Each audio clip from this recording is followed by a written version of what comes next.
Swedish chef. Smart. Yes, I got your texts. Smart. Yeah, I got the photo too. It took me a moment to figure out what it was. Smart. How's it going? Great. Why? What have you heard? Our next guest is just coming off a sold-out series of performances at Caesar's Palace. Please welcome Cher. Thank you.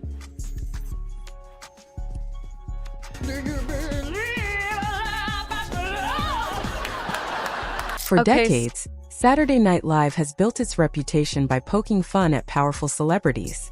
Now the spotlight has shifted toward Blake Lively and Ryan Reynolds. At first, it looked like just another Hollywood controversy that would dominate headlines for a few days before disappearing. But the story quickly escalated when a series of leaked photographs surfaced.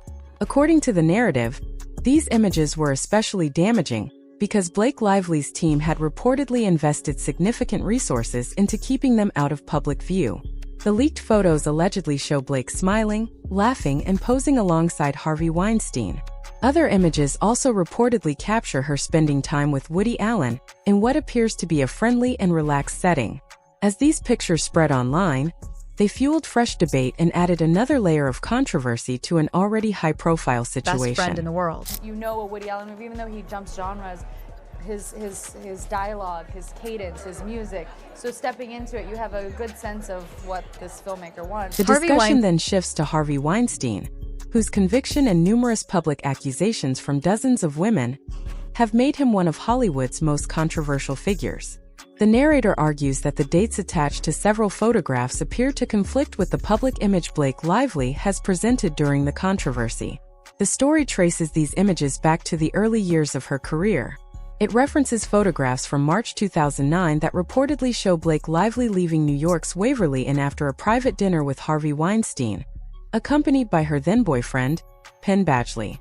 The narrator goes on to describe long-standing allegations that Weinstein used private dinners to build relationships with aspiring actresses, while noting that many of these accounts only became public years later. Within this narrative, Blake Lively's attendance at the dinner is presented as a point of criticism, especially because photographers captured her leaving the venue. The commentary also focuses on Marchesa, the fashion label founded by Georgina Chapman, Weinstein's former wife. According to the narrator, actresses seeking to maintain professional ties with Weinstein were often associated with the brand. Blake Lively is described as frequently wearing Marchesa designs, including appearances at New York Fashion Week and other high-profile events. The transcript further highlights her attendance at the 2010 Marchesa presentation and its exclusive after-party, where she was photographed with Weinstein. It also mentions that she wore a Marchesa gown for her wedding to Ryan Reynolds. Finally, the narrator points to photographs from the 2017 Time 100 Gala, where Blake Lively and Ryan Reynolds posed with Weinstein. The commentary argues that, by that point, rumors and allegations surrounding Weinstein were already widely discussed within Hollywood, presenting those images as a significant part of its overall narrative. She's not a great talent. She's not a great actress, right? How'd she get there? Reportedly, allegedly, she was a friend of Harvey's. When the Harvey Weinstein scandal came out in the news, the world finally saw the full scope of what this man had been doing to women for decades. And Blake Lively tried to protect herself without even blaming Harvey. She said, "That was never my experience with Harvey in any way whatsoever. And I think that if people heard these stories, I do believe in humanity enough to think that this wouldn't have just continued. I never heard any stories like this. I never heard anything specific, but it's devastating to hear." The whistleblowers who had been waiting for the right moment to speak up quickly pointed out that it was impossible for an actress to eat dinner with Harvey Weinstein, wear his wife's clothes, party with him, pose with him at prestigious events, and somehow claim to know nothing about what he was doing.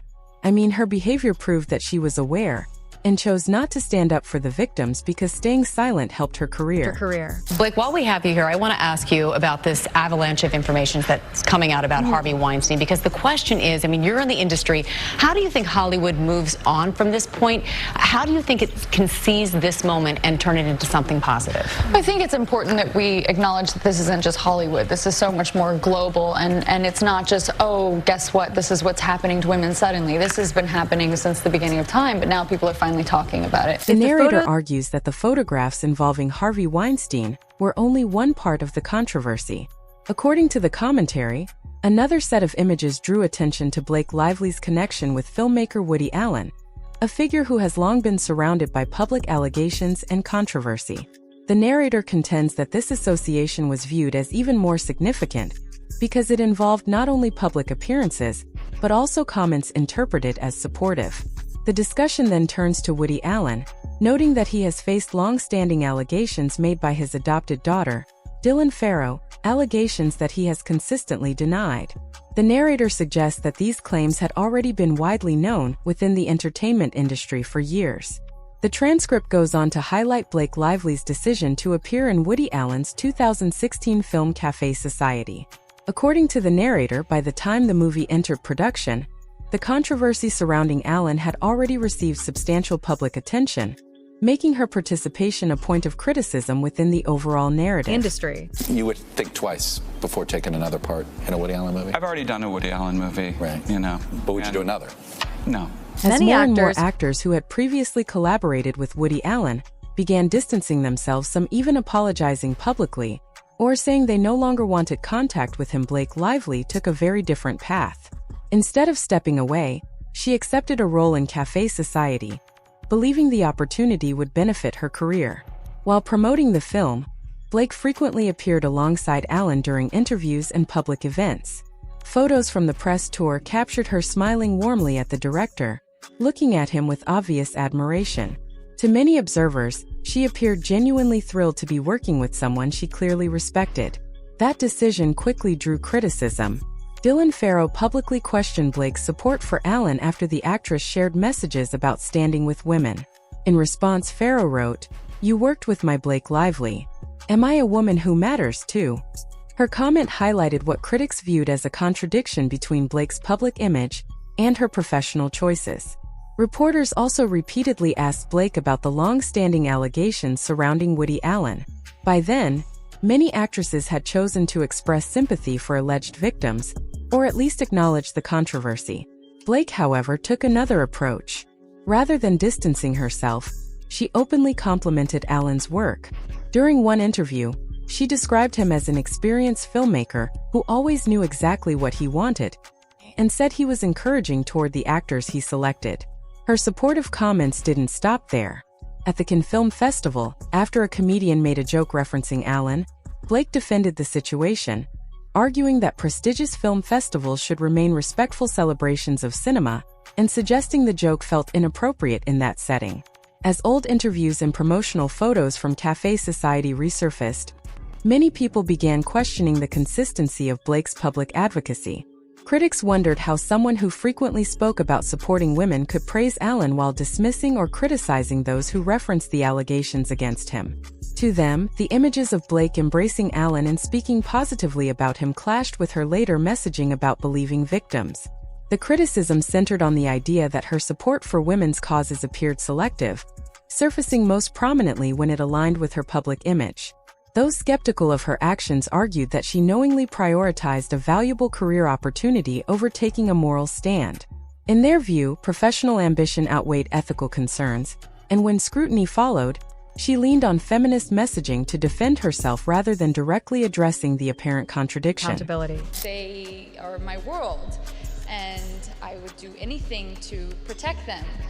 I would literally die for them without a moment's thought. Here is the thing that a lot of people do not realize. SNL was not just randomly mocking Blake and Ryan. The roast started after their wedding in 2012. Blake and Ryan chose to get married at Boone Hall in South Carolina, which is a former labor plantation. SNL Weekend Update writers took aim at the couple, and they questioned the morality of throwing a lavish party on grounds where innocent people worked tirelessly. Over the years, the target shifted more and more toward Ryan. SNL cast members started calling out his desperate need for attention, his controlling nature, and the way he seemed to care more about himself than about anything resembling genuine human connection. Guys, I don't know if you heard, but Thanksgiving is next week. Here with his Thanksgiving dating tips is a guy who just bought a boat. It's tight to be here, Kojo. I was in the areola. Whoa. Yes. Yeah. I'm sorry, this guy isn't on my list here. Please. I know the owner. The story SNL argues that Saturday Night Live consistently portrayed Blake Lively and Ryan Reynolds' marriage as more of a strategic partnership than a genuine love story. Episode after episode, the show suggested that their relationship had become part of a carefully managed brand, one that helped generate attention for movies, business ventures, and other projects they were promoting. From that viewpoint, the sketches weren't simply taking cheap shots at the couple. Instead, they reflected the idea that there was a difference between the polished public image Blake and Ryan presented and what might have been happening in private. The recurring message implied that the version audiences saw on red carpets and in interviews wasn't necessarily the complete picture, encouraging viewers to question whether their carefully crafted public persona truly matched life behind the scenes. Closed doors. Is that a giant, old, soft, decaying banana in your pants, or are you just uninterested to see me? Yeah, that's what she'll say? I gotta say, that's just a little hard to unpack. I'm sorry, you guys have to leave. I'm sorry. Just Recently, when Blake Blake Lively and Ryan Reynolds appeared ready for a triumphant return, the spotlight reportedly turned into a trap. Their invitation to Saturday Night Live's 50th anniversary special was expected to be a polished comeback, but the evening quickly became one of the event's biggest talking points. During a live audience Q&A with former cast members Tina Fey and Amy Poehler, Ryan responded to a question about recent headlines with the joking, "Great. Why, what have you heard?" According to the story, that line wasn't spontaneous. It claims Ryan had requested changes during rehearsal, hoping to poke fun at the controversy before anyone else could and soften public criticism. The strategy allegedly backfired. The narrative says SNL has little patience for celebrities using its stage to reshape their public image, and once producers realized the joke was serving a PR purpose, they weren't interested in playing along. Later in the broadcast, Weekend Update anchor Colin Jost delivered a joke comparing another public dispute to the idea of Justin Baldoni wanting to work with Blake again. The remark landed as another jab at the couple's ongoing controversy. The story frames the moment as symbolic, arguing that even longtime comedy insiders no longer felt pressured to avoid mocking Blake and Ryan despite their influence and publicity machine. According to the narrative, the night signaled a shift. Instead of helping repair their reputation, the appearance only fueled more discussion and suggested that carefully managed image control no longer guaranteed favorable treatment. The story then pivots to another controversy from early 2024. As Catherine, Princess of Wales, temporarily withdrew from public life because of undisclosed health issues, online speculation exploded. With little official information available, social media filled the silence with endless rumors and conspiracy theories, creating one of the year's biggest internet firestorms. Sometimes the biggest risk isn't becoming the target of the joke, it's believing you can control who gets the last laugh.